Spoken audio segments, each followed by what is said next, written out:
A strong gale was recorded in the report from the bridge the morning after we anchored in Bremerhaven during the return passage to the States. The storm had veered much further east than expected, and since there were 350 nautical miles between us and the turn towards Germany, we would have had to take shelter in the harbor of Portsmouth, England. There is nothing wrong with this for emergencies, except that the protocol will force us to queue up again to leave the port.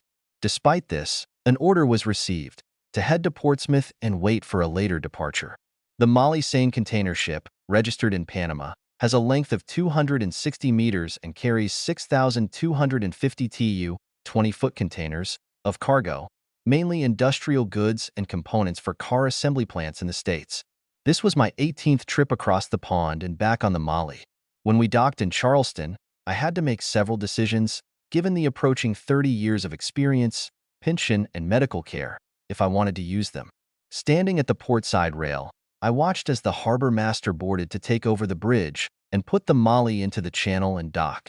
This is a common practice required in most busy commercial ports. Roger Chaffee is a master. I knew him when he worked at the port in Southampton and was my fellow sailor many years ago. One of the best in the world. Good to see you, Max. When we're done here, we'll have a bite to eat and have a pint at the ferry, eh? He didn't so much ask as announce, and I've never refused his hospitality. You know that's what's going to happen, I chuckled.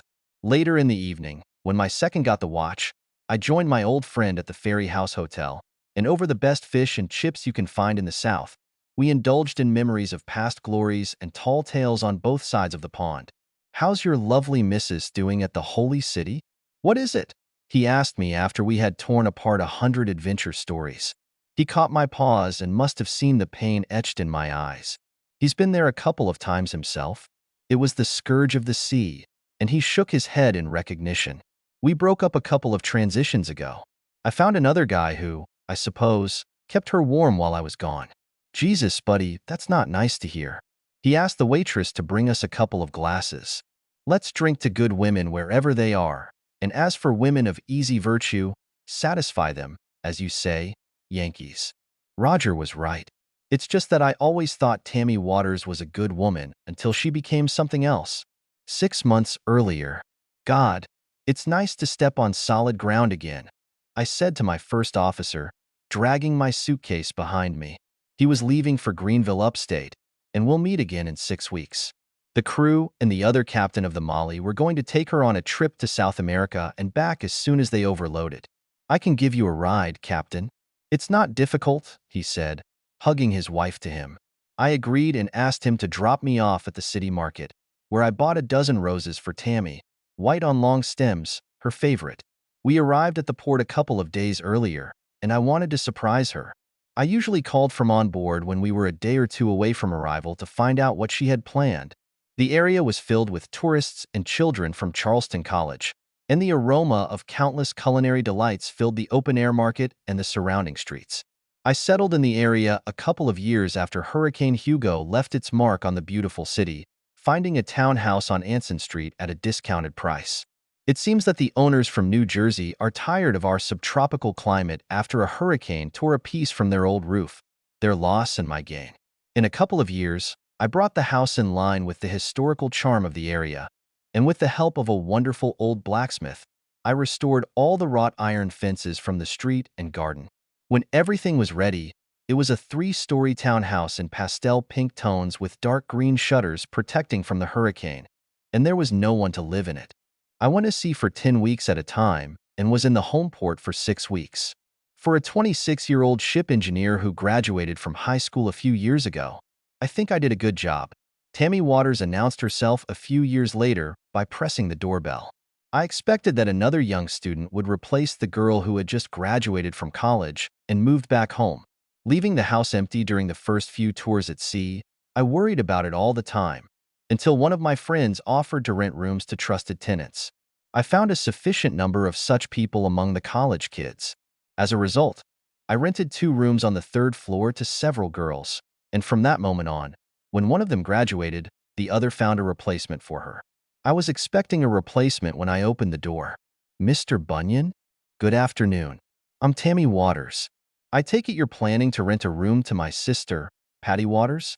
She froze expectantly when I opened the door so she could enter. Yes, she seems like a lovely girl, and the young lady who recently left recommended her very much, I replied. Well, I told her I'd check it out. You can never be too careful nowadays. I offered her drinks, and to my surprise, she chose IPA beer, which greatly increased my opinion of this family. I was even more impressed by her stunning beauty. She reminded me of a young Catherine Zeta-Jones. She looked around the apartment, and I gave her a full tour of the house, ending with a narrow courtyard next to and behind the house. The small courtyard was decorated with some plantings and potted flowers. In the soft evening light, it was a wonderfully romantic garden. Unfortunately, with the midday sun and 90-degree heat, 32 degrees Celsius, in Charleston, it wasn't exactly romantic. Nevertheless, she approved, and I invited her and her sister to dinner the next evening.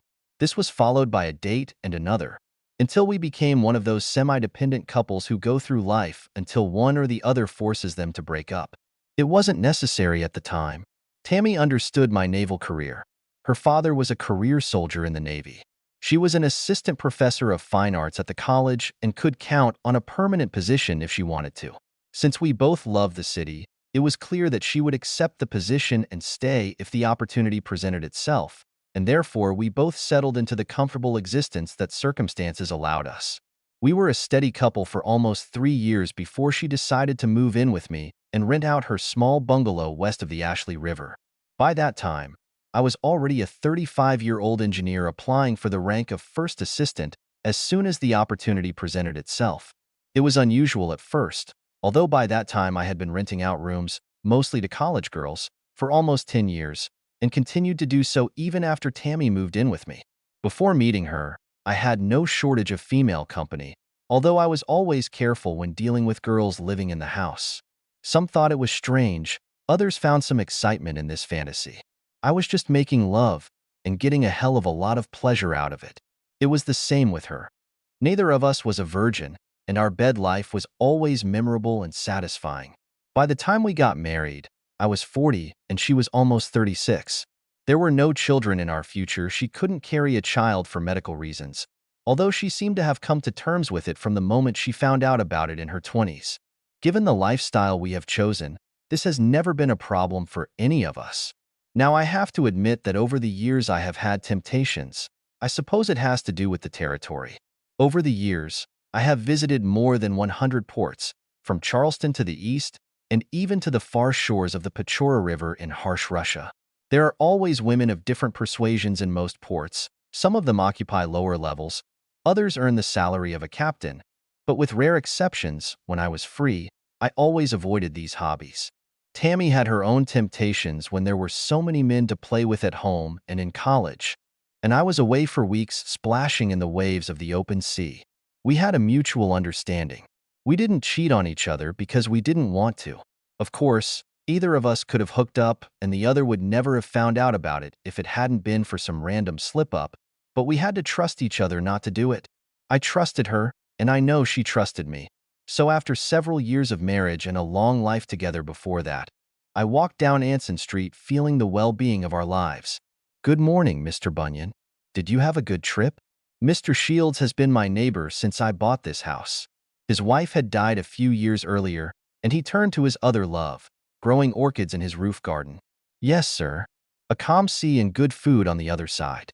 I waved back at him as I turned the corner of my house. The latch on the iron gate leading to the courtyard from the sidewall had recently broken off, and welding was required to fix it, but she still kept the gate closed. I never enter the house through the front door. I've always had a habit of looking around the garden before entering the house. Tammy parks at the curb and uses the front entrance, as do the visitors, but my customs are ineradicable. Through the back door you can enter a short corridor leading to the kitchen and pantry, and then to the front rooms and bathroom. I threw my jacket over the back of a kitchen chair and found a vase for flowers. She left a couple of croissants in a bakery box on the counter, and I helped myself to them before entering the front living room and taking off my shoes. There wasn't much time left before lunch, so I headed upstairs to change my clothes and put my things away. Maybe it's because of my engineering background and attention to detail, but I quickly noticed it, and it amazingly caught my attention. The toilet seat was up, And when I went into the shower, there was a body wash on the shelf that I had never seen before. A blue gel with a fragrance more suitable for open air, not at all what Tammy would use. It was something a man would use, like a toilet with a raised seat. The latter circumstance has been a problem in the past. In all the years that young women have lived in the house, I have never seen the seat raised in the other two bathrooms. Tammy reproached me for this, but after several months of living together, she accustomed me to the needs of the weaker sex. So to see the raised seat in our bathroom after I'd been gone for almost 10 weeks was disturbing. I guess it's not as disturbing as catching them in the act. One of my buddies caught this sad scene and spent a month in jail after making sure that the other guy spent that month in the ward, and they weren't even married yet. No, that was bad enough. Even though I kept telling myself that there might be a damn good reason why the seat was up and there was a man's body wash in my bathtub. I couldn't think of any, but it could be. When I finished dressing, I went downstairs and checked the messages from the board, then came back out, made a kind face, and went to the Henry House to have a pint of beer. Henry's is a local pub that is located nearby and is designed for those of us who like a good drink and a little jazz to calm down a little. My old friend Such runs the bar, and I can always count on special treatment and advice, whether I want it or not. "You look like a cat on a walk, old man," he called to me as I entered. The audience at the meat market did not gather until the evening, so there were few regulars here. "When did you get back? Didn't you hear my horn?" "I gave you 2 short ones," I replied. He just laughed and said he thought it might have been a small tugboat. Such got his nickname for his good looks and charm, as well as for the cool jazz he loved at this institution. He also liked his regular customers, although they had been changing lately. I and half a dozen other people have been visiting this place for several years. We lost a couple of people because of treacherous spouses, and a couple more moved. "Golden IPA Maximilian, on deck," he announced as if into a microphone. It's called Maxwell, but I've never paid attention to his bizarre expressions. "Hey, before I forget, Dave Hoff was here, asking if you'd stopped by yet." Dave was one of the regulars we lost due to an affair with his wife and a new place. But he's a young guy with a strong head on his shoulders. His ex-wife Tracy, on the other hand, is a stupid bitch, but give her time and she'll figure it out. She lost one of the good guys. "He left a letter here for you," Such exclaimed from the end of the bar. I opened the letter, savoring the delicious beer, and was surprised to find an invitation to a wedding at Lake Texoma in Oklahoma. My laughter could probably be heard all over the street. "He's marrying his ex's sister. Damn it," I shouted cheerfully. The date was set in 4 weeks, and considering I had 6, it all seemed doable to me. Here's to Dave and the crazy shit he's about to get into. I raised a toast with our small group gathered that day. Then I downed my pint and gathered my thoughts to head outside. Tammy hadn't returned home by 8 p.m., and I didn't call her to let her know I was back. Instead, I was just sitting in an armchair by the living room window, looking out at the street outside, and at one such moment I almost wished I had one of those soft, fluffy pet cats. We had 2 of them on the ship, although this was officially prohibited by the rules. The sidewalk was already beginning to darken with dusk when her car pulled up to the curb a couple of places later, and I was just finishing my second pint of ale since returning to the house. I had a million questions, twice as many doubts, and no faith in the answers, especially as I watched the 2 of them approach the track. I was pretty damn sure they were both going straight to their nest when she turned around, hugged the man, and with a lingering kiss sent him to the Audi across the street, the one with the College of Charleston faculty sticker on the windshield. I've met him before. He was the head of the department where she worked, a swaggering man with the intellect of a scientist and the temperament of a fool, a good dozen years older than me. I almost laughed to myself. Tammy is a very pretty woman, and if she wanted to take a lover, she could have any number of suitors, if not more than a dozen years younger than her. But instead, she clung to the Toad Man. It can't be because of the position. She already has it. She is not short of money, and I know that I satisfy her in bed. I just shook my head and turned to the door as the key slid the bolt back into the frame. She walked into the foyer and sighed as if it was the end of a long day. I briefly recalled our first meeting in the same lobby. In my imagination, she was still beautiful until a spot of ugliness appeared on her. She started toward the kitchen, and maybe it was a premonition or fright at the sight of my imaginary cat. She stopped and turned around. The room was dark, but I could see it in her eyes when she put her hand to her mouth. "Oh, my God, are you at home? What is it?" she asked, as if my appearance in front of her was just a figment of her imagination. "The horn sounded this afternoon. Was it you?" I just nodded and looked out the window. She must have known that I saw them from my seat. How could she not know? "Why didn't you call me?" "I decided to surprise you with an early return. Looks like I should have called." She paused for a moment, and then her artistic inclinations awoke. "Max." "Oh no. Thomas? We were just having dinner tonight. That's all." She tried to smile, but even after years of training students, she failed to master the tricks necessary to deceive her husband. "May I assume that he paid and expected more at the door?" "Max, please, it wasn't like that." She tried, but she should have known that the curtain came down after the hug, not before it. She tried her best, but eventually realized that we both knew that she was sleeping with Thomas Pryor, PhD and a seducer of other people's wives. "I'm going to be away for a while. You need to take a few things and live somewhere else for a while, maybe with Thomas. You can take his cool mountain breeze out of the shower if it's his." "Max, please, we can—" I just raised my hand. She was crying softly, and my heart was shattered. I knew about it during the day, but when we were alone in the dark living room, the pain was excruciating, at least for me. I guess it all caught up with me when I left the house and walked down the street towards the East Bay. I didn't have any specific destination, but having eaten only a handful of pretzels and a croissant earlier in the day, I needed some food. In a saloon on Market Street, I ordered wings and fried mushrooms, which were served by a waitress, in clothes that barely covered her ass and squeaking from the pinches of fans. Just what a jilted, mature man needs. Or maybe not. There is always a mixed audience here, more young people, but they have absolutely the best wings on the peninsula. The waitress showed me the place, and I thought about the situation. Thomas Pryor was already married. Not that it mattered, maybe he likes Tammy's piece of ass more than his own wife. In fact, I'm pretty damn sure he does. They say Mrs. Pryor could fight cows on the side. I know it's wrong to think of her that way, but I had to laugh at my own amusement to keep my levity and the remnants of sanity.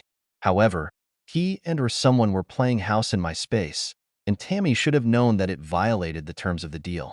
When I entered, the house was dark, almost surreally quiet compared to the pleasant house I had been returning to for many years.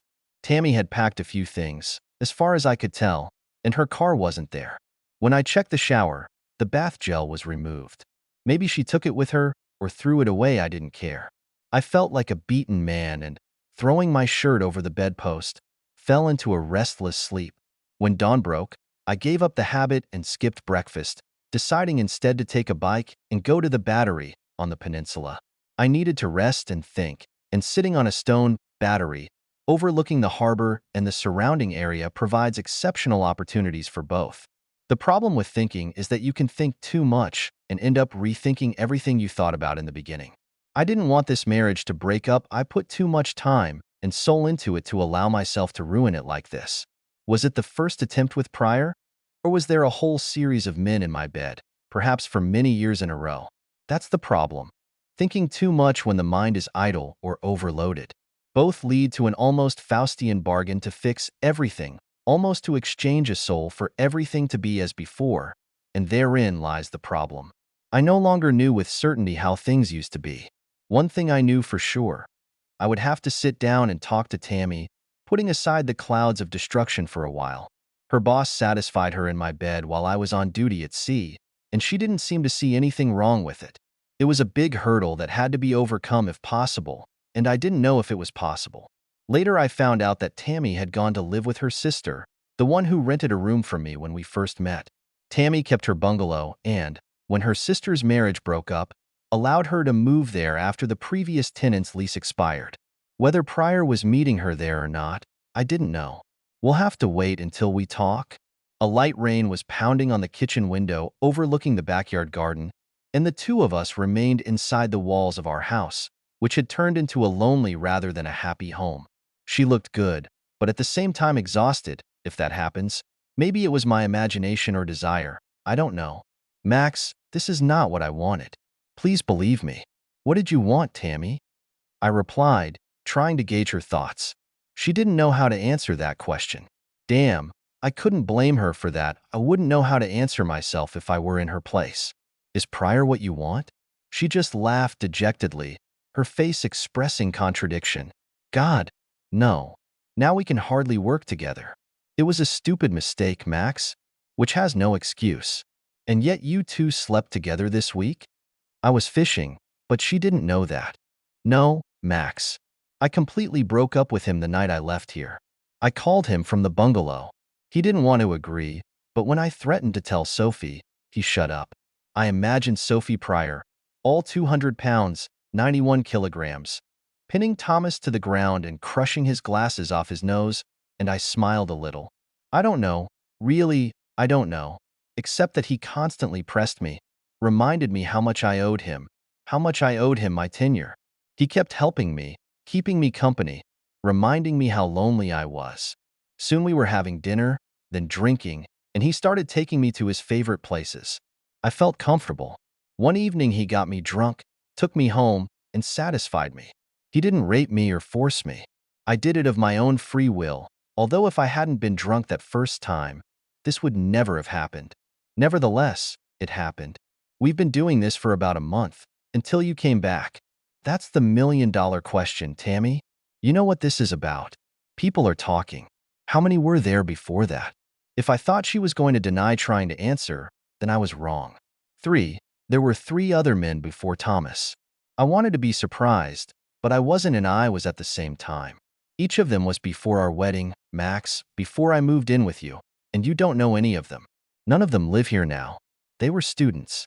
This surprised me, but before I could answer, she continued. I've been having a hard time with you at sea, Max. It's been damn hard for a long time, but I love you and I didn't let you know about it. Then I just decided that you do it yourself, from time to time, in some faraway place, and you'll never know about it. It was many years ago, and to be honest, I can't lie about it. It was just a physical pleasure, and it really took the pressure off, maybe once a month or so while you were away. There was no romance or relationship, there was intimacy, and that was it. Maybe it's because I live alone, and my man leaves so often. When I committed myself to you by moving in with you, I was done with it, before this last trip. And now I've ruined everything, haven't I? I believed her, and the fact that it was all so far in the past, before she moved in with me, was not a problem. Although dishonesty was still present, I had never done that to her. Tammy, I'm worried about the current situation. Pryor has settled into my bed, and I need time to get over it if I can. If I can't, well, I don't know. She started crying, and I handed her a napkin. After a long pause, she continued. I know. That's why I'm doing something I really didn't want to do. I'm going to accept a 6-month scholarship to the University of Vancouver. This will allow me to get away from Pryor, and I won't have to give up my position and seniority in Charleston. They'll send someone in my place. It was fast. You made that decision before we even talked. I didn't say anything before because I wasn't going to go. Now everything has changed, hasn't it? Yes, unfortunately. You know that I have 30 years of experience coming up, and I will have to make some decisions. This complicates everything, of course. She didn't say anything, but I could read a painful confession in her words. Oh, and I should have told you sooner. Dave Hoff is getting married again next month, and I plan to attend the wedding. He's marrying Tracy's sister, Tori. I didn't expect this to happen. If you're still here, I can postpone our problems for a while, if that's what you're interested in.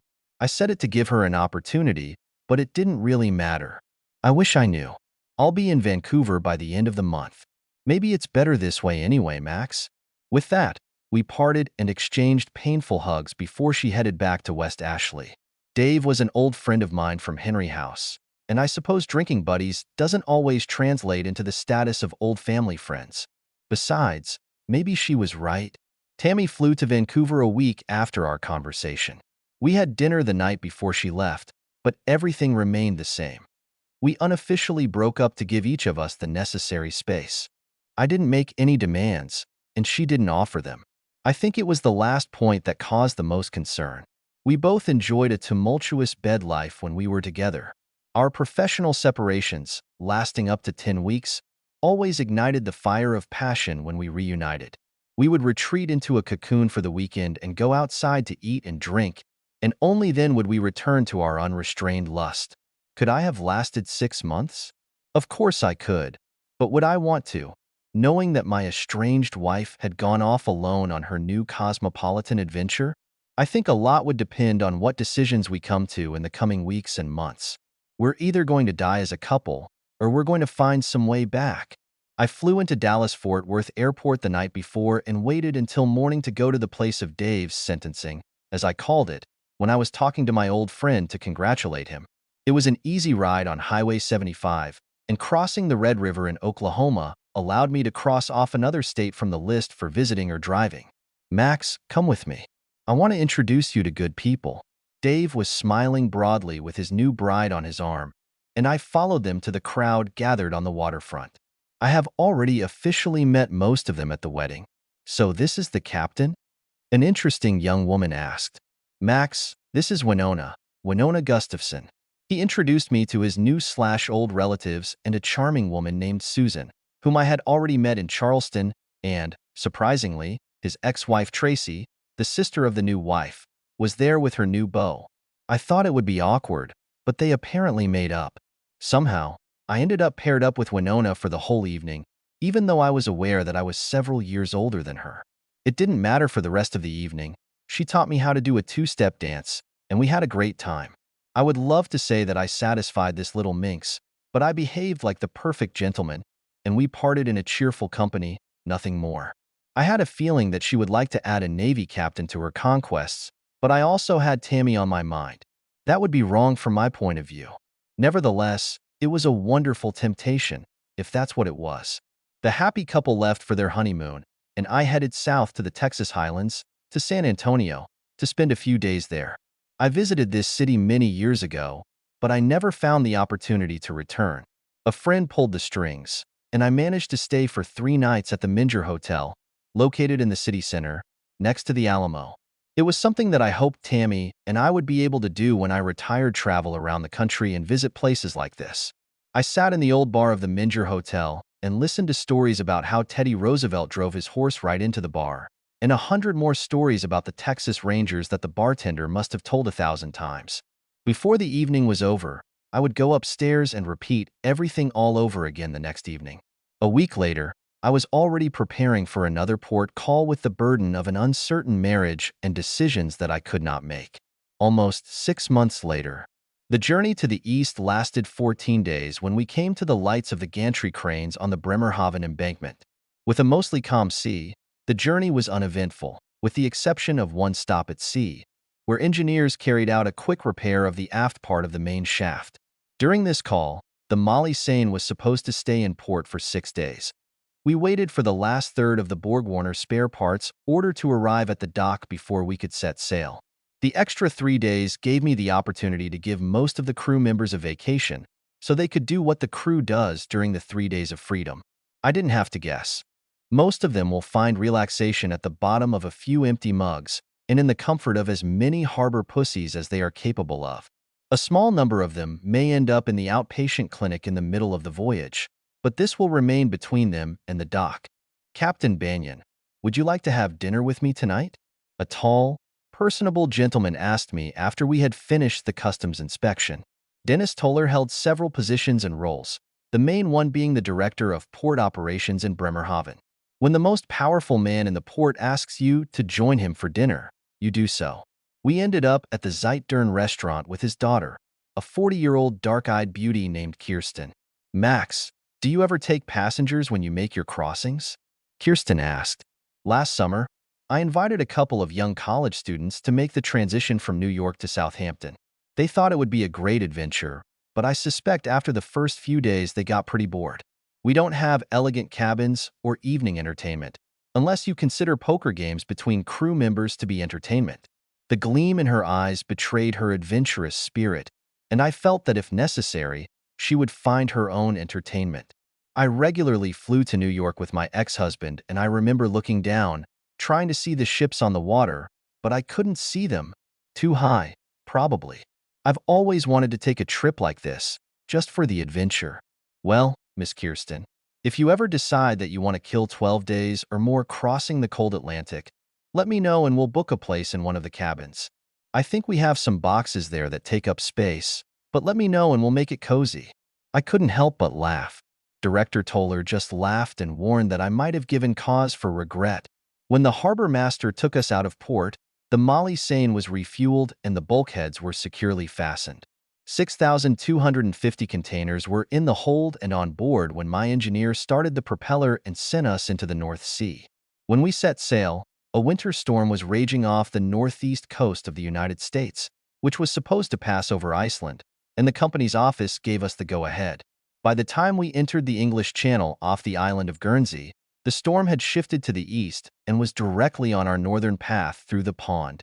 A front formed over Greenland, moving southward, which made it difficult to predict the storm's eastward shift. The office made a decision for us. We will dock in Portsmouth and go to sea as soon as conditions improve.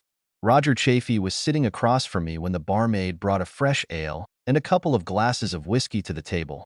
I first met him when I was first mate, and he was first officer on the Maersk container ship from Southampton in 2002. His first wife had left him a couple of years earlier, and he had become a real ladies' man.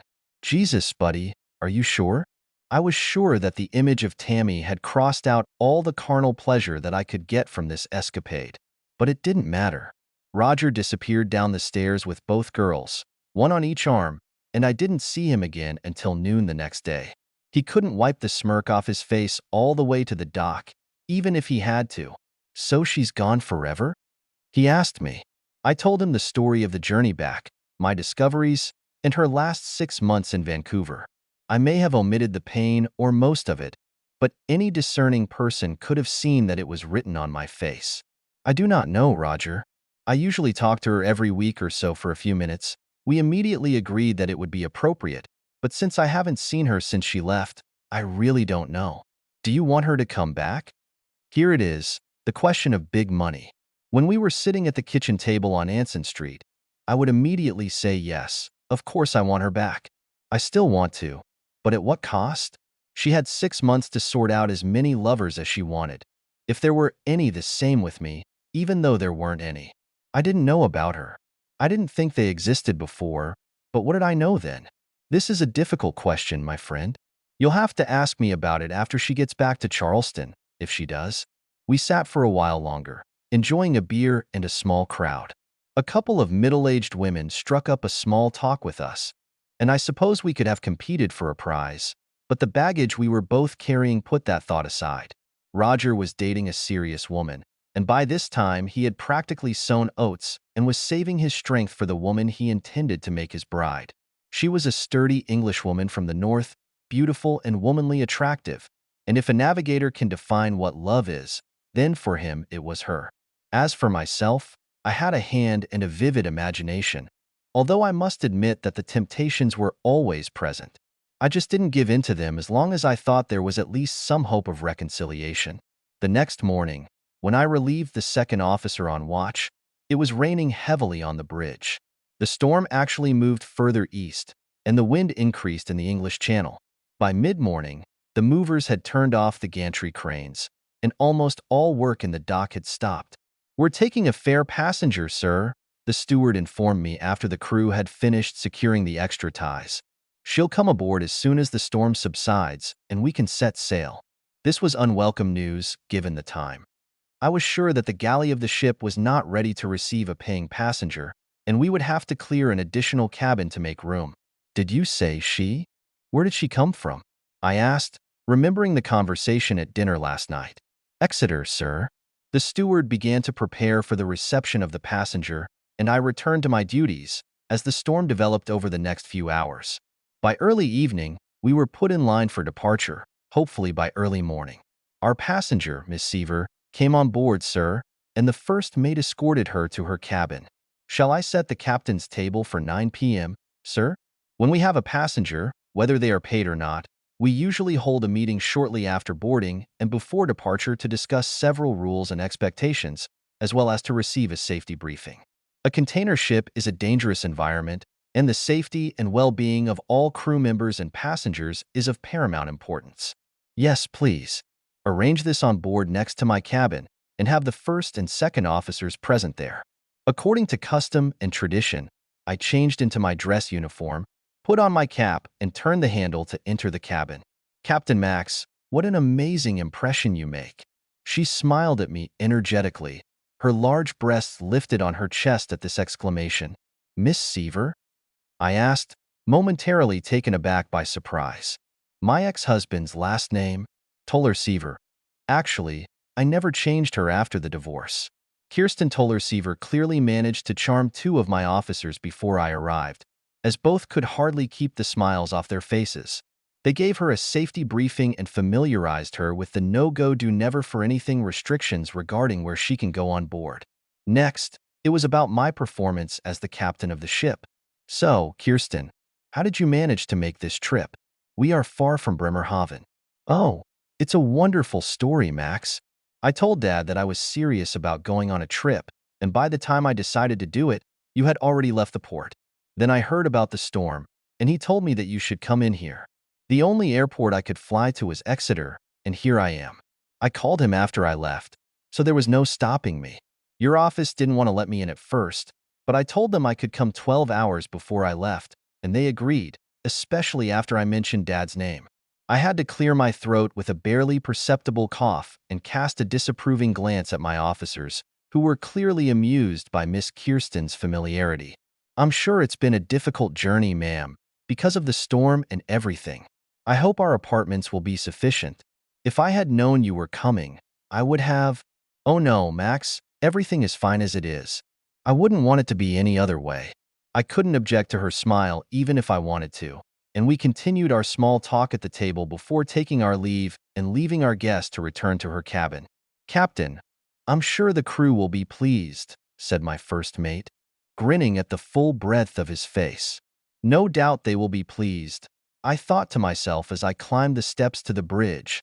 Roger Chaffee led us out of the port a few hours later and, noticing Miss Kirsten on the observation deck, winked like an old man. Female forms have always attracted his attention.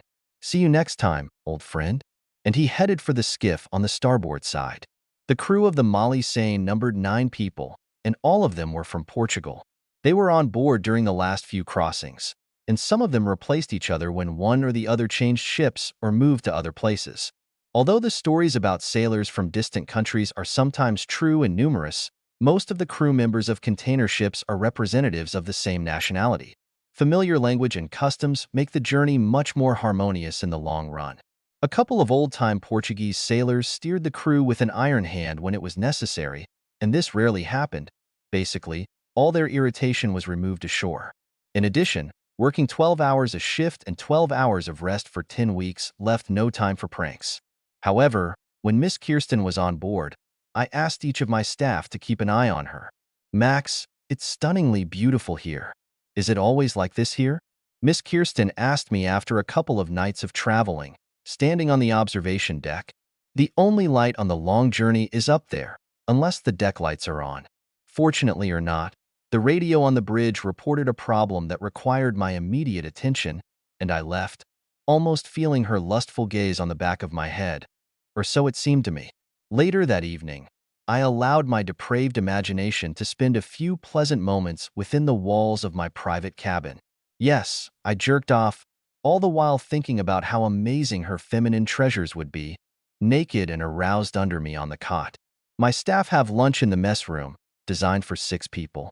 Since 2 people are always busy, we usually have lunch with the 4 of us.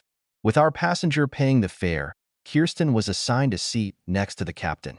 This allowed her to be at my elbow during every meal and almost always be the center of attention. I don't think any of us objected to that. I know that my second was fascinated by her as soon as he saw her, so much so that my first officer started making fun of him when he thought I couldn't hear, calling him the second puppy. It was all part of the ship's fun, so I didn't say anything. A couple of evenings later, in the same bright starlight and moonlight, Miss Kirsten and I were back on the observation deck, enjoying each other's company and chatting about social life in general. Max, have you and your estranged wife never had children? What is it? She asked, looking out at the black ocean in front of us. No, we both settled on the life of adventurers. I suppose mine is here, and hers is in the academic world. Besides, she wasn't able to. and we didn't think adoption would be fair to the child. Given my constant traveling and her career aspirations, how about yourself? Is there a young Kirsten there? She paused for a moment and took my hand. Oh, yes, I have a daughter. She's already grown up, or at least she thinks she is. She is 20 years old, and she is studying at the university in Würzburg. She is very independent. He studies physics and a bunch of other things that don't fit in my head. Her name is Marlene, after her great-grandmother, Daddy's mom. We fell silent while she stood and smiled at the mention of her child. Max, do you mind? What is it? She asked, taking a small flask from her jacket. Of course not, I replied.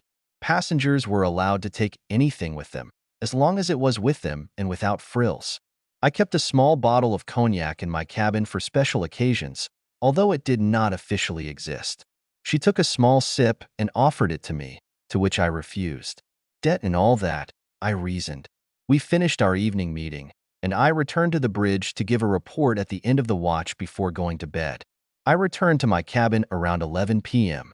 and, after reading a little, fell asleep, setting the alarm for 5 a.m. People tell me that the older you get, the less you can sleep at night. This has never been a problem for me. As soon as I lie down on the pillow, I don't move for 5 to 6 hours, unless the alarm goes off. It sounded at 2:34 with a high-pitched screech, similar to the sound of a mortal wound. It wasn't my alarm clock. It was the voice of a man in extreme agony. By the time I jumped to my feet and grabbed my jacket, the officer of the watch had rushed past my cabin and down the narrow aisle. There was a commotion outside, and the door to Miss Kirsten's cabin was open. When I approached, the man was lying on the floor. His pants were down to his ankles, and the officer on duty was holding his shoulder. Jesus Christ, what's going on here? I shouted in the midst of the confusion. A crewman lying on the floor was bleeding profusely from his groin, and Kirsten was standing next to him with a large knitting needle in her hand. Her nightgown was torn and barely retained any sense of modesty. I grabbed her robe, which was hanging on a hook by the door, and handed it to her. I woke up to him crawling into my bed and panicked. My needlework bag was on the table next to me, and I just grabbed what I could. She was already crying when the initial shock passed. I hugged her and helped her into the cabin. Kirsten, please make yourself comfortable while I figure this out. I handed her a box of napkins and pointed to the small refrigerator if she wanted something to drink. When I returned, my staff and both Portuguese seniors were on site. There was a large bloodstain on the bed, and the perpetrator was being cared for by our first assistant, who was also our outpatient. By the time we finished, it was clear what had happened. The Portuguese worked on deck, securing the rigging during the voyage, and with the help of improvised means he entered Kirsten's cabin. The cabins are locked with a sliding rectangular bolt, which could be moved with the help of an improvised device made by a crew member. The crew is never allowed to climb above the third handrail on Deck D of the bridge, unless they are called on official business. The criminal slipped over the railing to the cabins and entered the cabin. Doc checked Kirsten for injuries and discharged her, and by the time breakfast was served, none of us were asleep.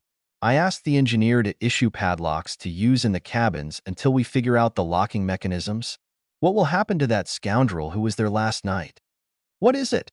She asked me when we were talking on the observation bridge a few evenings later. That was a good question. Being in international waters, the Molly Seine is subject to Panamanian maritime law, and the criminal is subject to extradition as soon as we dock. However, from past experience I knew that this is more difficult than you might think. Ms. Kirsten will have to testify with my staff and me as soon as we dock, and then this testimony will be transferred to the Panamanian consulate in Tampa. Most likely, Panama will advise the United States to deport him to Portugal. What I'd like to do is throw him overboard. I made the situation a little easier. I think he will eventually be deported back to his own country. He will lose his authority to work in any port in the USA and Europe. More importantly, how are you doing? She squeezed my hand and smiled. I'm fine now, although the first couple of nights were anxious, especially after the adrenaline rush subsided. Dad taught my sister and me how to deal with difficulties when we were little, and it wasn't the first time for me. I broke a guy's arm when I was at university, although this one was a little bigger. Seriously, I'm doing fine. And what about the injuries of this attacker? Well, that was also the case. Doc treated the man's wounds as best he could, but the spoke caused significant damage. His male organ was torn rather than cut, and one testicle was undoubtedly lost. With the bleeding stopped and bandaged, he could receive proper medical care as soon as we reached the port, but there were still 4 days left before that. Up to that time, he received fresh bandages and 30 minutes of fresh air a day. I don't think there was a single soul on board who sympathized with him, including his own Portuguese comrades. The next 4 days passed without incident, although I found that I spent most of my free time in Kirsten's company. By the time we entered the shipping channel at Charleston Harbor, I think she knew almost everything about me, except for some intimate preferences. Some things are simply not accepted to talk about with a lady. We went behind the battery, and the harbor master met us with 2 tugboats to take us to Wando Welch, the terminal on the Mount Pleasant side. Too short and a long whistle as we passed the East Bay made it clear to Satch that I was ready to break away from my boat trips. I hadn't called Tammy, so I didn't know if she had returned and heard it or not. After passing through customs and giving evidence, employees of the Department of Internal Affairs boarded the ship and took into custody a crew member who was in the hold, and I handed over the helm to my engineer before setting off. "Captain, come on. My wife and I will drop you off in the city center." My first officer was already carrying Kirsten's bags on a trolley and was heading to his wife's car. Kirsten is staying for a few days at the Spectator Hotel on State Street, south of the Market Square, until she travels to Washington, D.C., and then to New York. From there, she intended to fly home.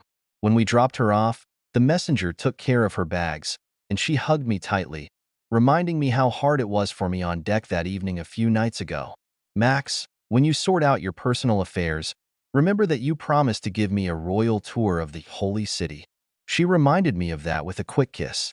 With that, I set off, and they drove me home this time without the white roses.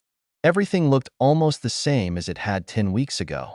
I lifted the bolt on the iron gate, cursing myself for not having finished repairing the weld, and walked across the yard to the back door. When I entered the house, it was as quiet as it had been a few weeks ago. There were several traces of the lodgers who moved in right before I left, but otherwise nothing had changed.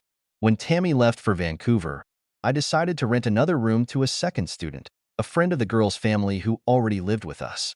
Both of them were quiet and calm souls, kept to themselves and carefully kept order, so I often did not know if they were even around. One of the girls left a couple of messages next to the phone counter, and after looking through them, as well as a stack of mostly junk mail next to her, I saw that Tammy had forwarded a couple of business letters, and among the stack was a note from Mrs. Sophie Pryor. "Mr. Bunyan, please call me when you get back to town, Miss Pryor." Quickly and accurately, with the indication of the phone number, I put it aside and tossed a stack of laundry into the utility room, then went upstairs to shower and change in anticipation of a quick snack at Henry's and a pint or 2 of beer. "I heard your rusty bucket arrive earlier, Max," Such exclaimed, placing a cold IPA in front of me. "The last time we talked, you were thinking about moving into a nursing home." I had turned 52 a few months earlier, and Such had never let me forget it. It didn't matter that he was only a year younger than me. It didn't matter. For me, it was just another year spent on the right side of the green grass. I was as healthy as a horse, if, of course, horses are the standard of good health. I was still manly, only with a slight tinge of gray at the temples, and I still had all my teeth. I'm thinking of opening a dormitory for young female students, 3 people in a room.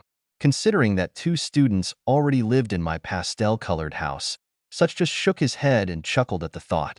One of the students, who was sitting at a nearby table, overheard the conversation and came up to me, asking if I was serious, as she was looking for a place to start the summer session in a few months. I handed her a business card with the numbers of 2 of my existing guests and told her to call them. They are dealing with all the new ones. Such just looked at me, and we both burst out laughing. Not bad for an old geezer about to retire. A few days later, I remembered a short note from Sophie Pryor and decided to call her. "Max, thanks for taking my call. I know you're a busy person, and considering everything that's going on, I wasn't sure you'd want to talk," Sophie replied on the second call. "Sophie, I always have time to talk to you, you know. May I assume that this has something to do with your husband and my wife?" I asked right in the forehead. "I suppose so. Thomas has been having affairs for several years in a row. I just didn't expect Tammy to fall in love with him so much." I would have called you earlier, but every time I returned to the Battery, you went to sea again. This time I left a note for that nice girl who moved into one of your rooms. She was so kind. Yes, they are both beautiful young ladies. Yes, it is. And as for Thomas, I threw him out of the house in Charleston, albeit with a black eye matching his black travel bag. She giggled. He's staying at our apartment on King Street, although it seems he spends as much time in Vancouver as he does here academic conferences, according to his secretary. Horse manure, I say. I thought you should know this, since Tammy, according to her staff, went to Vancouver for 6 months. I really don't know what the hell she could see in him. Nevertheless, Max, she called me about a month ago and asked if I could influence Thomas after apologizing for 10 minutes because of the hurricane of tears. It looked like she was tired of his harassment, and he didn't want to leave. I got the impression that he tried to stay with her several times, but she wouldn't. I know that doesn't excuse her staying with Jim Dahlberg for a few months, but at least she's come to her senses about Thomas. I took care of him, for my part. As soon as those words left her mouth, my heart sank, and I cursed myself for not noticing it earlier. Jim Dahlberg is a visiting professor of humanities at Kingston University in Ontario with long-standing ties to Vancouver. We've had dinner with him a few times over the last couple of years, even invited him over. Dahlberg making love to Tammy would be much more likely, in terms of attractiveness, than that damn toad Thomas. Perhaps it was the long, heavy pause that made Sophie worried. Max, you didn't know about Jim? No, Sophie, it was news to me. Oh, my God. I thought all this had become known since Tammy left for Vancouver. Do you know how long this has been going on? Max, I really don't know. You know, people talk and all that. I heard rumors last year. All I know is that when she called me, it was still going on, or at least she was living in the same apartment. I checked the university's contact information for both her and Jim, and it's the same. Sophie, thank you for telling me about this. Seriously, this is very important to me, considering everything else that's going on. I promised Sophie I'd stay in touch and ended the conversation. Sophie, you're a sly old bird to throw her under the bus like that, I muttered to myself. In addition to the revelations about Tammy and Dahlberg, I also learned that Thomas Pryor was, in fact, a kept man because he did not own any of the assets that he and Sophie used and did not claim her wealth or property since she inherited most of it before their wedding. The two of them lived on Battery Row, the most prestigious address in the city. She also owned an apartment on King Street, and she told me that she decided to take out his things and change the locks in his absence. Poor Toad. 6 months of separation had just received a confirmation seal of recognition, and although I should have been seething at the revelation, I was surprisingly calm. Of course, I was damn angry at this deception, but it no longer seemed strange. From the point of view of adultery, everything was logical, since Jim Dahlberg was easy prey for any serious fan. Well, hello, my long-distance sailing captain, she said when I answered the phone. I haven't thought about Kirsten since my friend and I dropped her off at the Spectator upon arrival at the port. As soon as I heard her voice, I had visions of her full breasts on display behind the soft wool sweater she wore to dinner a couple of nights. Good day to you too, Miss Kirsten. Max, how are things going with your family after your return? I must say, almost the same. I still live alone, I replied, without going any further. She paused for a moment and then turned to me. I need a dinner companion tonight, Max. I hope you will be kind enough to spend the evening with me. I've booked a table for 2 at the Oak Restaurant. He was highly recommended to me, and then maybe we'll take a walk down the street, because the evening is so wonderful. It's much nicer here than in snow-covered Bremerhaven. She hooked the hook firmly and dragged me away. You can pick me up in the lobby downstairs at 7 p.m. I don't know if I agreed, but when we finished talking, I found myself in the closet upstairs looking for a tweed jacket, which I really liked, and went to the shower. If I was thinking about Tammy, my thoughts about her were clouded by distance and visions of Jim Dahlberg satisfying her senseless every night in faraway Vancouver. I know I wasn't thinking quite the way I probably should have, but the elixir, if it didn't work, was certainly intoxicating enough for dinner and a walk. I gathered my strength and skipped down Anson Street. 1855 found me in the bar of the Spectator, sipping bourbon in a glass, waiting for Miss Toller-Seaver. When I looked up, she was standing there, spectacular in every sense of the word. Jesus, I whispered, trying not to breathe. She just smiled and greeted me with European hugs, touching each cheek with moist lips. Miss Kirsten, you look amazing as always. Captain Banyan, you are a man of fine words.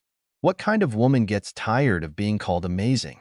After finishing her bourbon, Kirsten threw a shawl over her shoulders, and we hailed a petty taxi at the entrance to take us to Broad Street and the Oak Restaurant. We arrived, and the head waiter led us to the reserved seats in a cozy alcove on the second floor. And what about the missus? What is it? She asked over dessert. I hadn't said anything about my discovery a couple of days before, but we were comfortable enough with each other that I could say that, most likely, it was the proverbial nail in the coffin as far as her current living conditions were concerned. Is there no hope of reconciliation? What is it? She asked with dispassionate seriousness. I don't understand how this is possible. A spark seemed to light up in her eyes. Is that why you don't wear a ring? I had completely forgotten about it, but she was right. It was over between Tammy and me. Let me pay off and we'll take a walk around the city, I suggested. We went out onto Broad Street. Kirsten took off her heels and put on a pair of canvas pumps, then took my hand in hers, and we walked through the maze of antique shops and galleries. It was a cool, early March evening, comfortable enough for her shawl and my tweed. An hour or so later, I hailed another petty taxi, and the two of us went to Henry House for another drink. And to be honest, I wanted to show off in front of such with Kirsten on my arm to have some fun. You know, my usual dude, and white wine for my escort, I told him with a grin at the bar. It was a weekday evening, so the visitors to the meat market were not as numerous as on weekends. It's nice to see that Max has finally realized that he needs an escort. He smiled, murmuring, Tammy? Looking at me from under his brows. I just shook my head slightly. Kirsten smiled and squeezed my hand tighter, which amused such even more. She was like honey to the bees. All the regulars came up to her at some point to inspect the goods. It wasn't nice of me to take her to Henry's, but at that moment I didn't care. We were having a good time, and that was my comfort zone. Each of us may have had a little too much, and the prohibitions fell to the level of a basement sale, when two excited adults continued to look lovingly into each other's eyes. I know that I looked at my bare finger in surprise a couple of times, but at some point, knowing about Jim Dahlberg pushed all my fears into the background. My apartment? I asked. Yes. Please, let's go, she replied hurriedly. The house was quiet when I turned the bolt, and we entered the living room. Two female students lived on the third floor, and I rarely saw them in the evenings, which was probably a good thing, since I didn't mention them to Kirsten, immersed in a fog of lust. Max, she whispered. I want you, right? I muttered in an undertone as she reached the landing at the top of the stairs, lifted the slip completely over her head, and let it fall to the bottom of the stairs to the third floor. Adultery, Dahlberg, treason, Dahlberg, Tammy, flashed through my mind in a matter of seconds as I scooped Kirsten up in my arms and carried her over the threshold, her lips digging into my neck. I put her on the bed and quickly took off my clothes, not taking my eyes off her. Do it, Max, she gasped as my thumbs found the waistband of her silk panties and pulled them down to her ankles. When I first stirred, it was already close to noon, and Kirsten was already up. I didn't hear her when I went to take a shower, and when I returned to the bedroom, she still wasn't there. I put on a t-shirt and a bathrobe and headed downstairs to the kitchen. Good morning, Captain Max, Kirsten said happily, sitting at a table with two of my students on top. Both had conspiratorial grins on their faces as they buttered their cupcakes. The girls and I were just enjoying a pleasant conversation after they kindly picked up my, this morning things. She nodded at her clothes on the empty chair. That was very nice of them, I said, trying to suppress a smile as I poured a fresh cup of coffee. The two girls giggled and left, and Kirsten put on a mock arrogance. Well, and I just forgot to tell you that I rent the top floor of the house. She made one of those faces that women make when a man realizes he's screwed up, but not much. It's all right, they're nice young ladies. I think one of them is very much in love with you. Max, don't break her heart too much, she smiled. We had breakfast with pleasure, and after we cleaned up, I gave her a tour of the market square, and by lunch we settled into a cafe in the courtyard. Max, so what are you going to do with your wife at the moment? I know you said it was over, but does she know about it?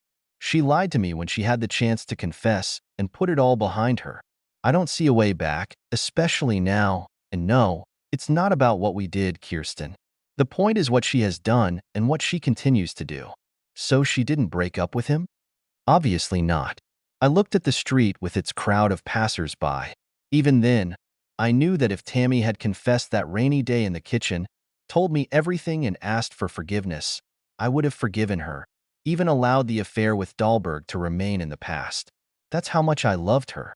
I would never have gone to bed with Kirsten or even thought about it. But now it was all in the past. I knew what I had to do. The next day, Kirsten was going to Washington and then to New York for a couple of weeks. The attraction between us was electric, and I almost brushed everything off just to join her on the trip, but I knew there were a few unpleasant moments left that needed to be dealt with. At the end of the day, the two of us took a water taxi tour of the harbor and the river, and I escorted her back to the Spectator.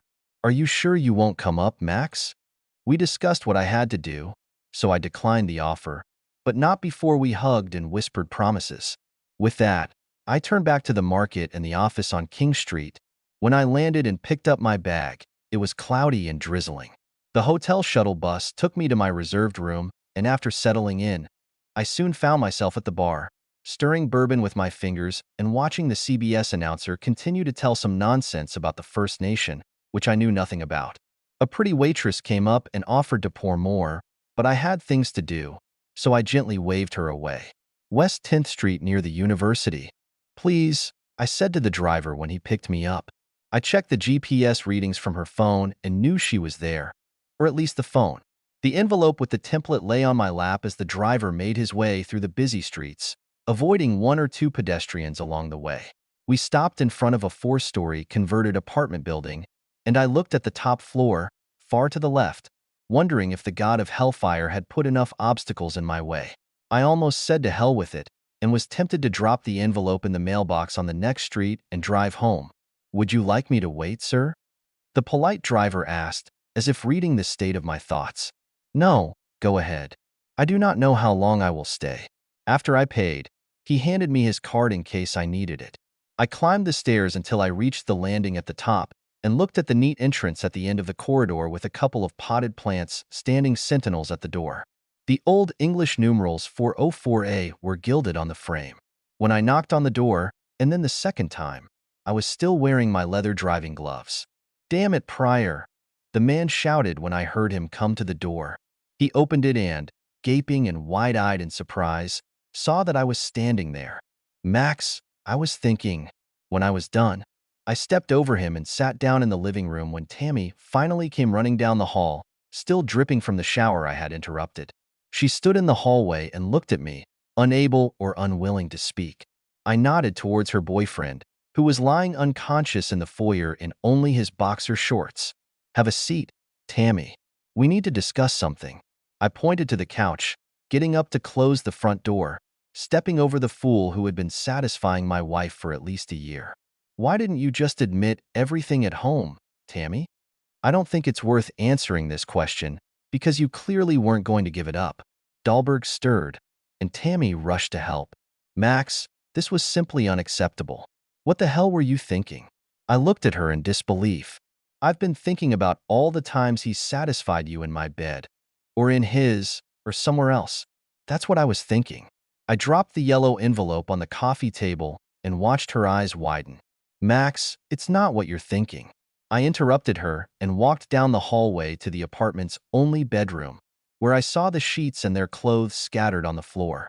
Tammy helped Dahlberg get to the couch where he was lying in a daze. I've honestly given you half of my savings over the last 12 years, Tammy, since we started living officially. Each of us has our own pension, so there is no need to complicate anything there.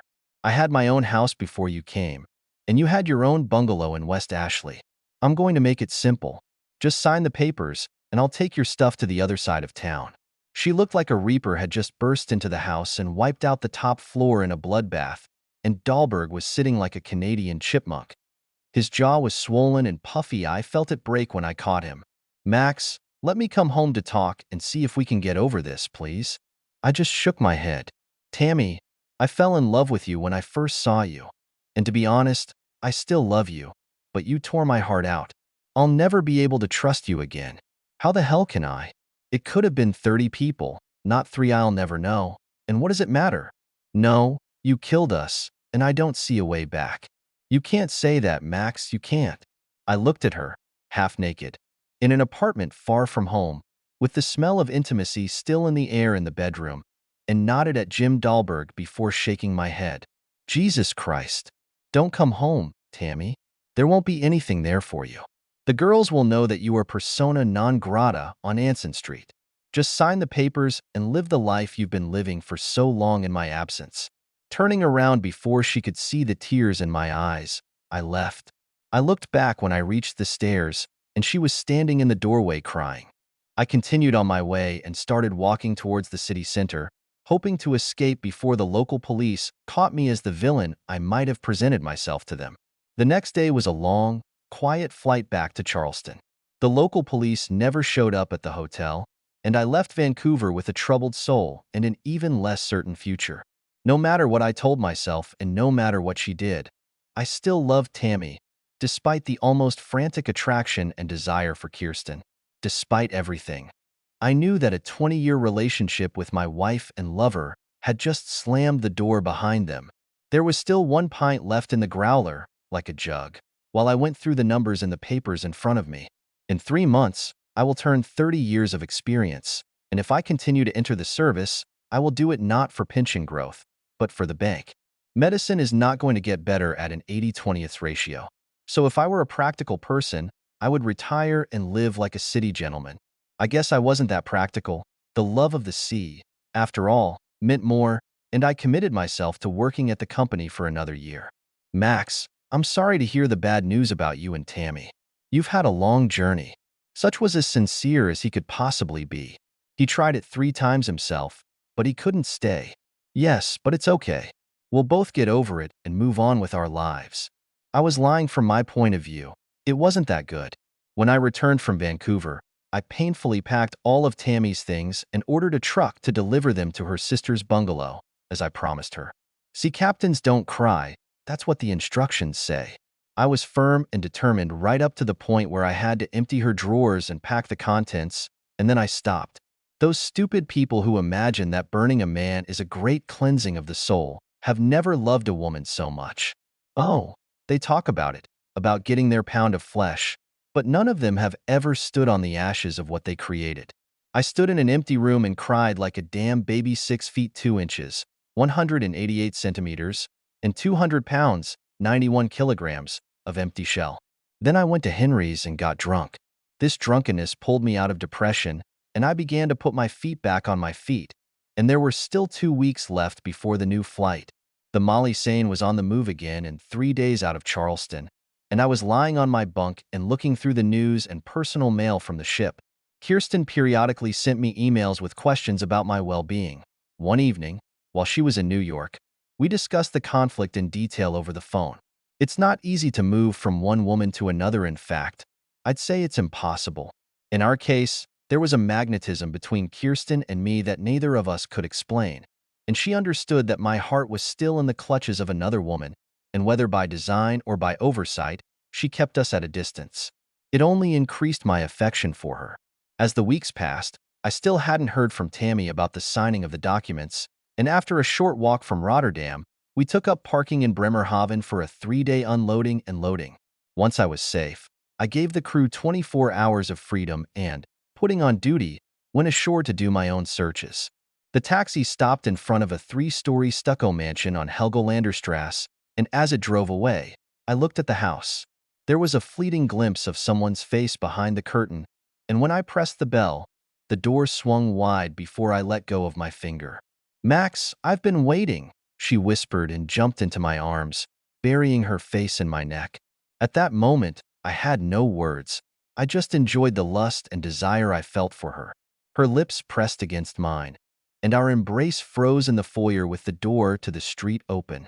"Come in, please," her throaty voice sounded, full of desire. Somehow we went into the living room. She led me into the kitchen, poured a couple of glasses of cognac, and we toasted my long-awaited arrival. When I sat down, I looked at her house. It was comfortably furnished with European antiques, and it had an atmosphere of old conservative comfort. There were family photos on the mantelpiece. One of her daughter, strikingly beautiful, the other of Dennis Toller with his late wife and Kirsten's mother. Dad lives with me and occupies the third floor since Mom died 4 years ago. My sister Lydia lives on the second floor when she's in town, but now it's happening less and less often because she's found herself a new playmate. She smiled a little coyly. And of course, Marlon and me. We sat for a while before heading out to dinner, and the more I admired her, the more I felt like a young man who had just met the true love of his life. If I were just a young man, I would believe it, but as a person who has lived a life beyond restless feelings, I, like Kirsten, knew all the difficulties. Max, when my ex-husband left me, I couldn't sign the papers for a long time, almost 2 years, and he was very patient, even though he had another woman in New York who wanted to marry him. To spite him, I slept with 3 men and 1 woman, mostly out of revenge, although I secretly hoped that he would come back to me. He never came back, and Lydia convinced me to sign the documents. And then he wanted to come back. By that time, I had nothing left in common with him. He was a fool, I said seriously. Yes, and your wife too, since she left you.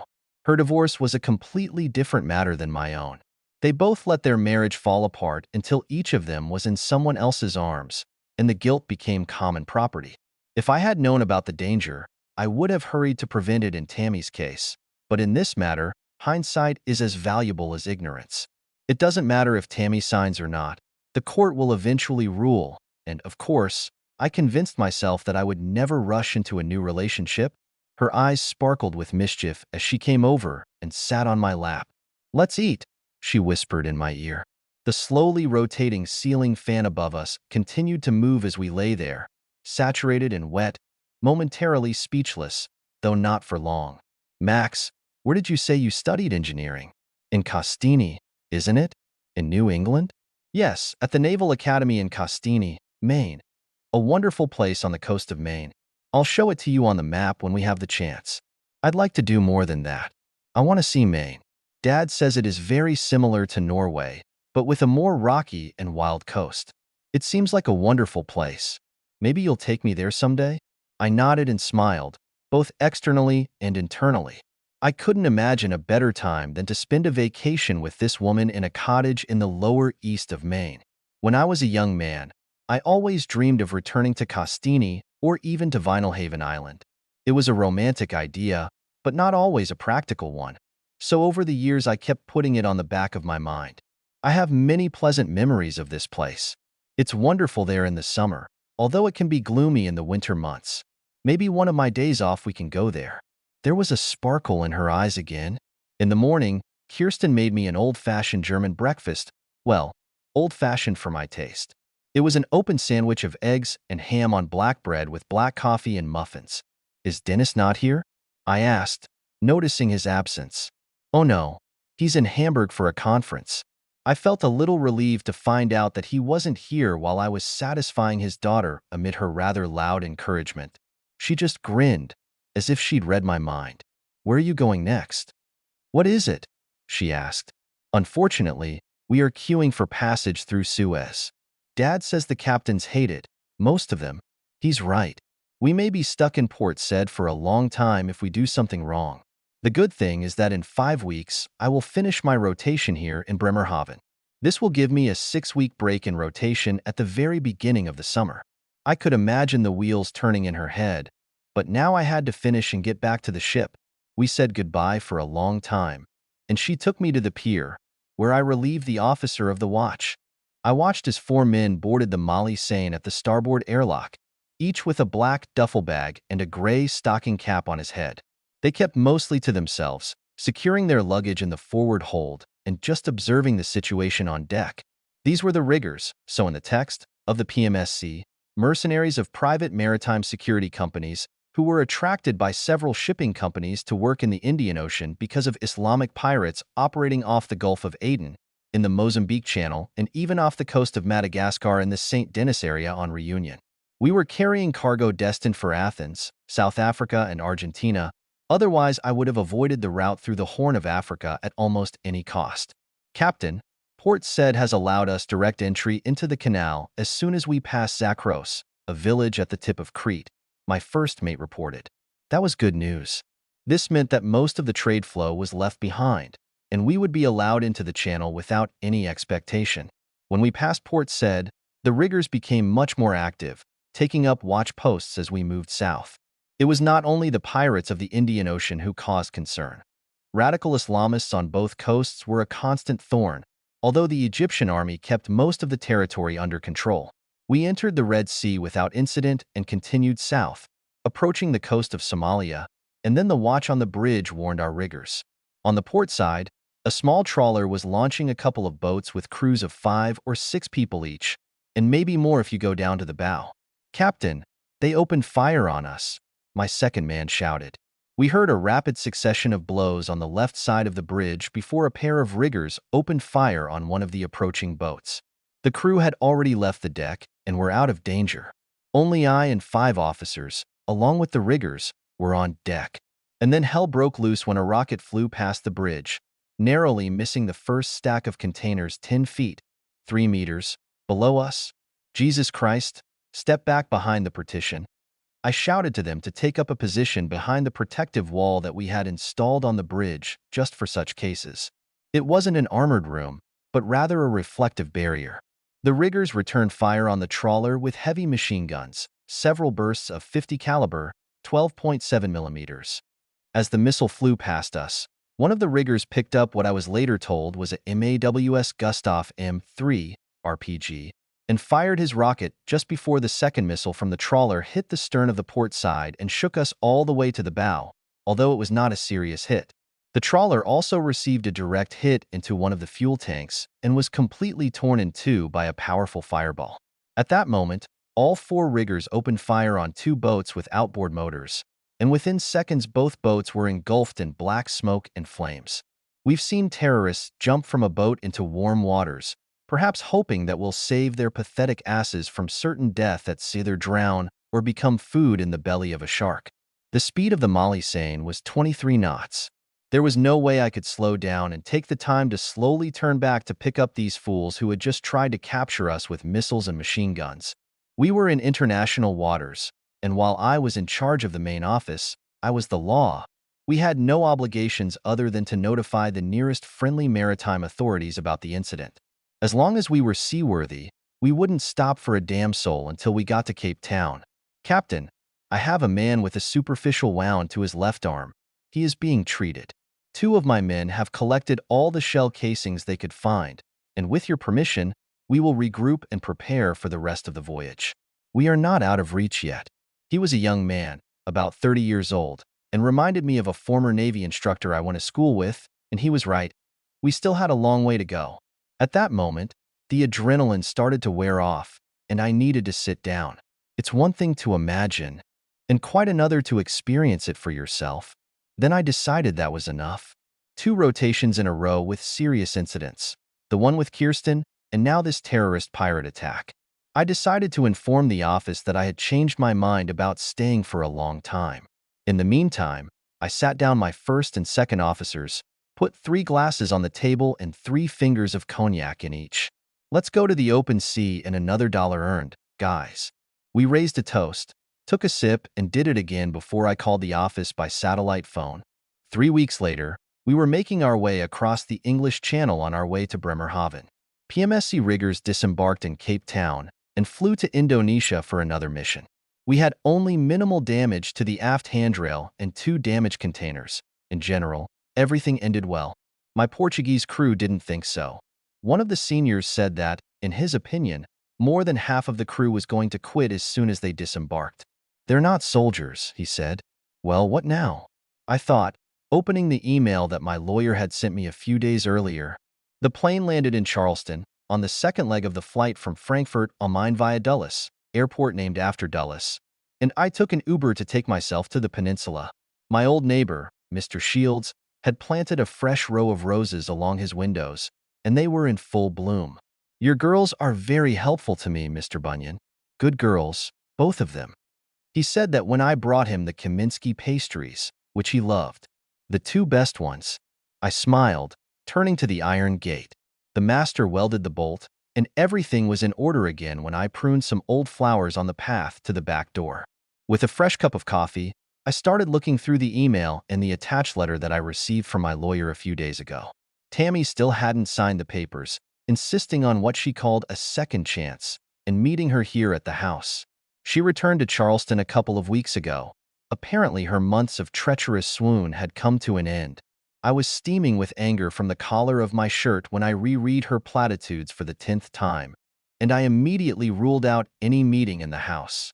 I just couldn't imagine any circumstances that would make us forget about her infidelity, and now that my affair with Kirsten had muddied the waters even more, it seemed ridiculous to even try. Nevertheless, I called my lawyer to arrange a meeting on neutral territory. I wanted a barbecue, and he set it up at Bessinger's, west of Ashley.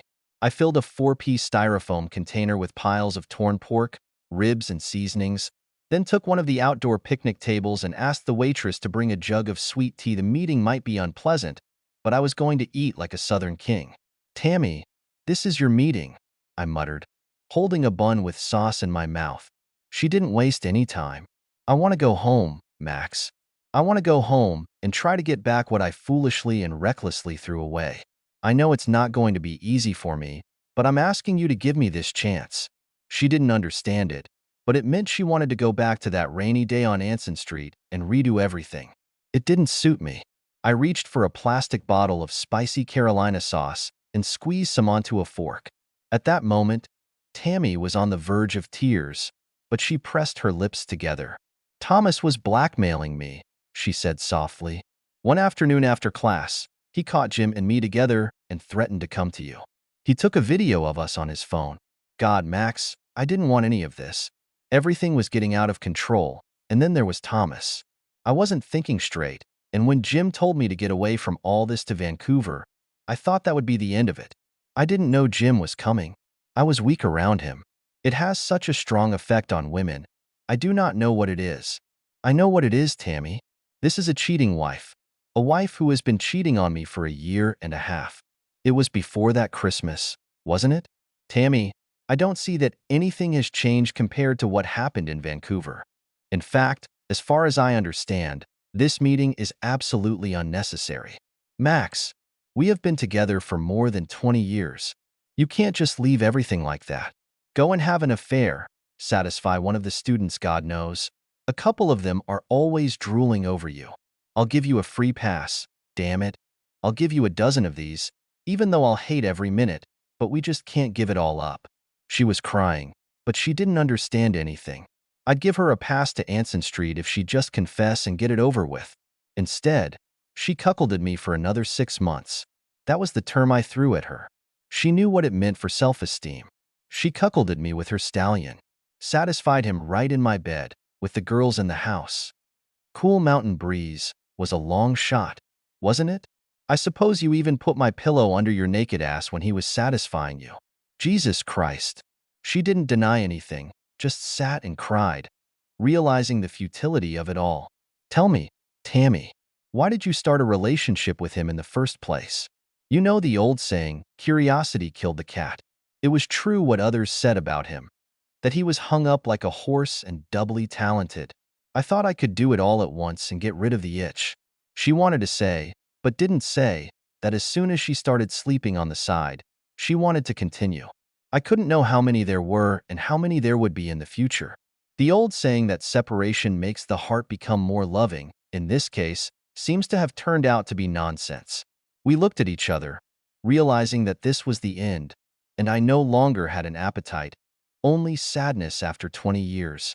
Maybe she was hoping that I would be there again when she sorted out the desires in her head. Maybe she had already figured it out, but I couldn't trust her. I couldn't share any of my plans with her, other than just knowing that I wouldn't be around her anymore, and that was the end of it. She didn't know about Kirsten, and I didn't see the need to tell her what I did to Kirsten happened after I took off the ring, knowing it was over. "Golden IPA Maximilian, on deck," he announced, as if into a microphone. Such walked over to him. Did the fat lady sing her song? I nodded and drank a thin layer of foam. The fat lady not only sang, but also lowered the curtain. Tammy signed the papers, and we settled the bill so that the final decision would take effect in a few months. Dahlberg left for Toronto. There were rumors that he kept as far away from Tammy as possible, but I tried to ignore it. Sophie Pryor divorced her toad, and Thomas ended up moving into a townhouse in North Charleston, not the address he was aiming for. Have you ever thought about throwing in the towel and going to that island you've always dreamed of? Dude, of course, I think about it from time to time, but look at me. I have my own place with all these moms who come here. I'm big, black, and handsome, and I have my boy to play on.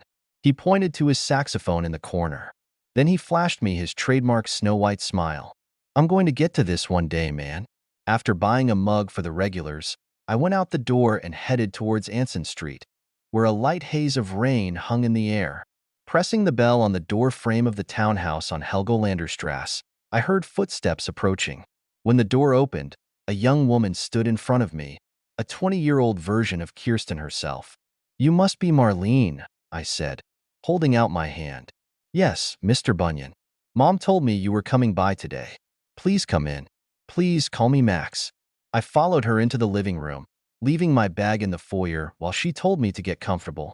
Being among young ladies of her age for more than 25 years, I am used to different degrees of beauty and not so much. Marlon was special. Any man who charmed this girl had to thank his lucky stars for such luck. Mom said she'd be here for lunch. She put the tea in front of me and sat down opposite me. She was very excited for several days. In less than a few moments, the front door opened and Kirsten came into the living room. Seeing that we were sitting alone, followed by her father Dennis, she rushed to me, hugged and kissed me, and Dennis shook my hand. Lunch was pleasant, and after the table was cleared, Kirsten and I sat in the yard and enjoyed the moment before putting the bags in the trunk of her car. Marlene was going to take us to Frankfurt am Main and then continue on to Würzburg. The next morning it was 10 o'clock when we rented a car and drove to Castine on the shores of Penobscot Bay. Our flight arrived in Bangor, and we had a few hours to drive. I promised Kirsten a few months ago to take her to the coastal part of Maine, and with the colors of autumn around us and the warmth of a mild day, it was the perfect season. I rented a cottage for a week, and all we had to do was pick up groceries and get comfortable, if not for one thing. "Mr. Bunyan, may I call you Max?" the esteemed gentleman asked. "Of course. I'll address you as Dean Gardner, if you don't mind." We both laughed when the dean of the Maine Maritime Academy led me into his office overlooking Castine Bay. It happened by accident when I ran into an old MMA acquaintance who was operating a cruise ship from Fort Lauderdale. He called a friend, who called another friend, who, in turn, asked the dean to call me. It was necessary to agree on the final terms of the contract for teaching engineering as an associate professor at the academy.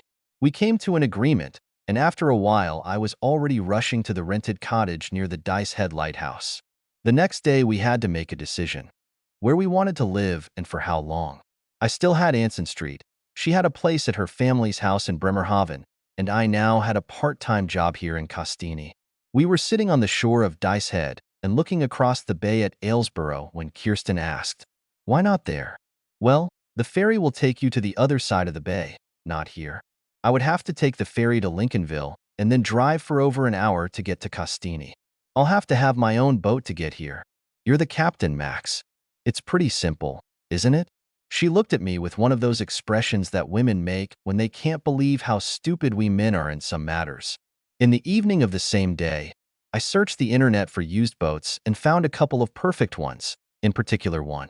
It was a former lobster boat that had been converted into a small pleasure craft for an elderly couple on Vinalhaven. There was a restored Cummins diesel engine on it with an operating time of only 200 hours. A couple of days later, having become $20,000 poorer, I got it. Kirsten found a house. It was a white clapboard cottage overlooking Castine and a short walk from the pier where I could get a parking space at a reasonable price. The house wasn't cheap, but it had a garden and a tavern a mile or so to the south. I paid the deposit and the owner allowed me to rent it until our closing. We became official residents of Aylesborough. I was assigned a 6-week pipe installation course for first-year students, as well as responsibilities for overseeing work carried out on the TS State of Maine, an MMA training ship in port.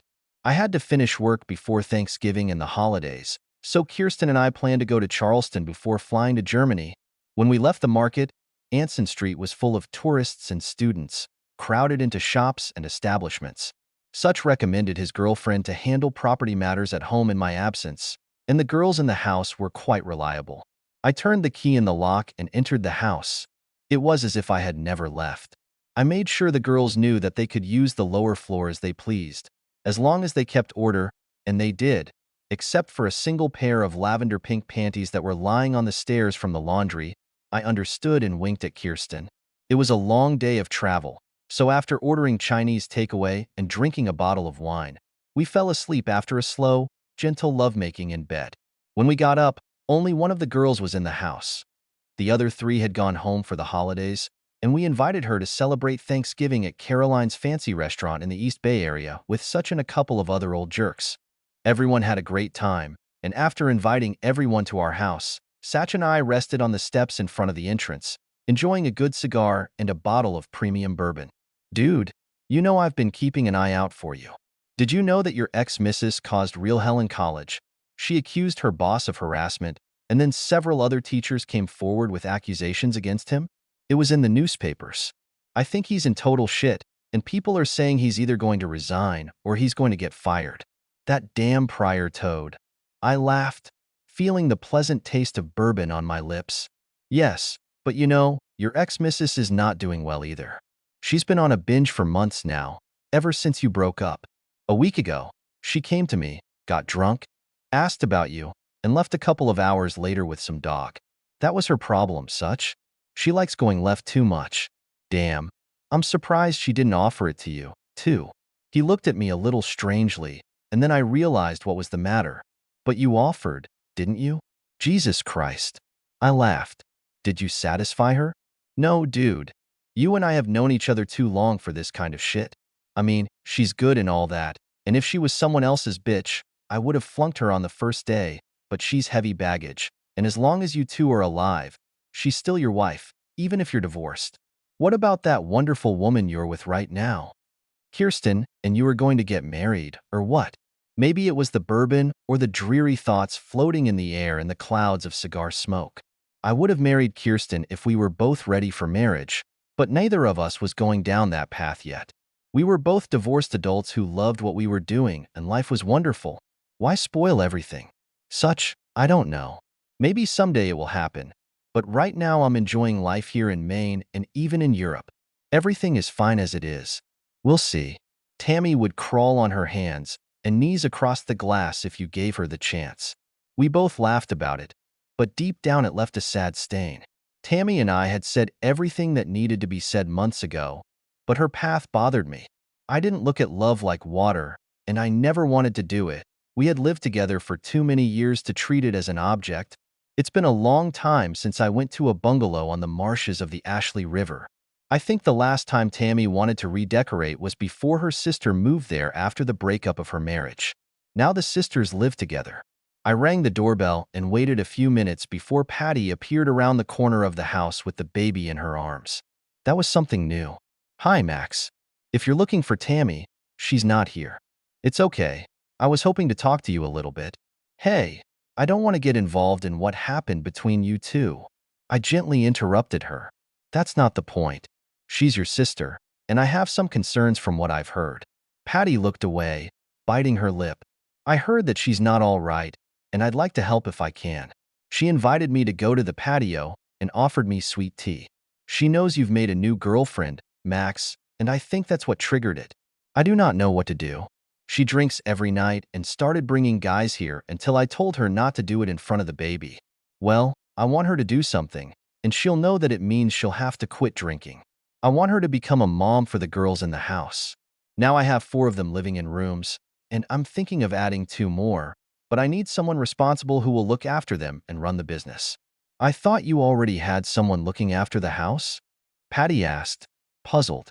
There is, or at least someone who makes sure that utilities are paid for and everything broken is repaired, but with half a dozen students living there, it would be nice to have a faculty mom look after them sometimes. I could see the wheels turning in Patty's head. We both knew that Tammy wasn't an alcoholic. It was her crutch, and she needed another one for a while. I'll deal with the consequences in time, but it can wait. What's the boy's name? I asked. She looked confused at first. Oh, I'm sorry, Max. I should have introduced him when you first arrived. This is Charlie. It's a long story, but I won't bore you. She tried to laugh, but she couldn't. I could only wonder. Patty agreed to talk to Tammy and ask her to call me if she was interested. The call was not long in coming. The sisters talked, and Tammy admitted that she did not have enough communication with the girls. She behaved with restraint, never mentioned Kirsten, and did not insist on getting any information. We set the ground rules. No drunkenness near the girls, no men of hers in my house, and she has to register with the Dean of Student Affairs as an off-campus mentor. It was the last point that kept her feet on fire. If she screws up, she will jeopardize her tenure. She will have to control her behavior and actions. Whether she saw it as an opportunity to gain a foothold in my life or not didn't matter at that moment. She was not going to settle in the house, and her communication would take place, at most, 2 or 3 times a week. Besides, I'll be in Maine with Kirsten anyway. You know you're going to have to deal with her again someday, don't you? Kirsten asked me in bed one night before our flight. Maybe we'll see. The sky overhead was bright blue. The morning sun was nearing the middle of the day as we rocked on the ocean waves. A little girl was trying to open a trap on the deck after I lifted her out of the water a few minutes ago, but she was so persistent in doing so that I sat and watched her efforts. She grimaced and pulled her gloves up to her elbows when the lid opened and she reached inside. I'm sure the dark green crustacean with huge claws had other plans, but she pulled it out and threw it into a white plastic bucket at her feet so that it would join the 4 others we had collected earlier. We were about 100 yards from the dock with my 8 yellow and black buoys, each holding a lobster trap on the ocean floor. The girl's mother stood on the dock and watched us, closely following our progress. The little girl, Etta, waved to her mom as we walked back to the dock. Etta was named after Marlene's grandmother and Kirsten's mother, and at the age of 6, she was very developed in every way. "Be careful," Marlene exclaimed. I lifted the girl out of the boat, and she ran off to her mother, and I returned to the task of securing the rigging and bringing our dinner. I stopped at the dock and looked out to sea, where the far shore was a mile away. Now I was at home, where I had been before, when I was young and experiencing the harsh youth and coming adulthood. The age of 60 was rapidly approaching, and Kirsten and I were comfortably settled on Aylesboro. She would turn 50 in the fall, and she still looked as ravishing as when I first saw her. She gave me pleasure when she rubbed my back the right way, and still loved to grab the old headboard and ride with it late at night. We haven't returned to Charleston since I sold the house on Anson Street a few years earlier to the College of Charleston for use as off-campus housing for the Faculty of Arts and Humanities. Tammy was instrumental in negotiating this deal after she took up the important post of the new dean of the faculty. She stopped drinking altogether and still lives with her sister in West Ashley, helping to raise her nephew Charlie. According to Patty, after the divorce, she did not have a single significant person in her life. Such sold Henry's house and invested a small portion of the proceeds in a bar in Key West, taking with him a pretty blonde half his age. I still can't imagine him risking it for the 4th time, but they looked quite happy when they came here last summer. It was a mild summer evening when Kirsten and I walked down our village island street to go to the tavern for ale. In the northern part, we came across a public church and a meeting hall. We both stood for a moment, looking at her. "Do you think this will do?" "Well, it doesn't have a spire, but it's white." And we continued our walk to the tavern.